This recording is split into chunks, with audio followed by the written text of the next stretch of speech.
Kayo po ba mga bossing ko ay isa sa mga lagi namumblema tungkol sa usapin ng pera? Ako po ay may tuturo sa inyo na isa sa mga pamamaraan upang sa ganon, instead na mamumblema po kayo ay tuloy-tuloy ang pasok ng swerte at kayo po ay mas maging malapit lalo na sa usapin ng pera. Ngayon pa mga bossing, ako pa may irerekomenda sa inyo na subukan nyo po itong gawin. Ito pa mga bossing ko ay kulay berde na kandila. Ang kandila is for money. Lalo na kung ito ay kulay berde mga bossing or kaya po ay dilaw for abundance at ganoon din po ang pula, pantaboy ng kamalasan at pang-attract ng swerte. Ito pa mga bossing ko ay ang ating barya. Hugasan nyo po muna ang ating pong barya dahil kung sino-sino na ang humawak po nito na maaaring may kaakibat itong negatibo. Kaya hugasan nyo po muna at patuyuin nyo po siya sa sinag po ng araw sa umaga. Matapos nyo po siyang patuyuin, mainam na sumulat po kayo ng ganito mga bossing. Sabihin nyo po, yayaman ako.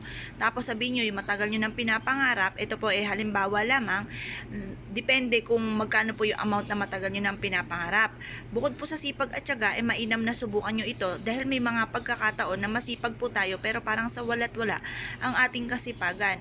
Isulat nyo po ang inyong tunay na pangalan at apelyido, pati po yung birthday at year kung kailan kayo ay pinanganak. At pagkatapos ito mga bossing ko, ito po isusulatin po ninyo na nakaharap sa may silangan ng 6:30 or kaya po ay alas 7 at kayo po ay ima-mindset nyo na kayo po ay magtatagumpay. At pagkatapos po nito mga bossing, tutupiin nyo po ito at ito po ay ilalagay nyo dito po sa may barya po natin mga bossing. Yan, tupiin nyo po siyang mabuti at ito po ay ima-mindset nyo na kayo po ay magtatagumpay at kung ano man yung winish mo po dito ay magkakatotoo.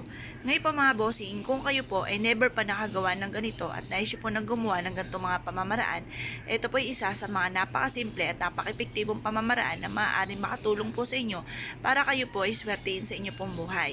Kaya kung kayo po ay naniniwala, ay siya ay good luck po sa inyong lahat. Ito pa mga bossing, habang nagsisindi siya, kayo po mga bossing ko ay paulit-ulit na nagwi-wish ng mula sa inyo pong puso. Pagtapos na po kayo mag-wish mga bossing ko, hihipan nyo po siya at ilagay nyo po ito sa may altar po ninyo or kaya sa center table po ninyo mga bossing. Makakatulong po ito para humatak na maraming swerte lalo na sa usapin ng pera. Kaya kung kayo pinaniniwala, good luck po sa inyong lahat.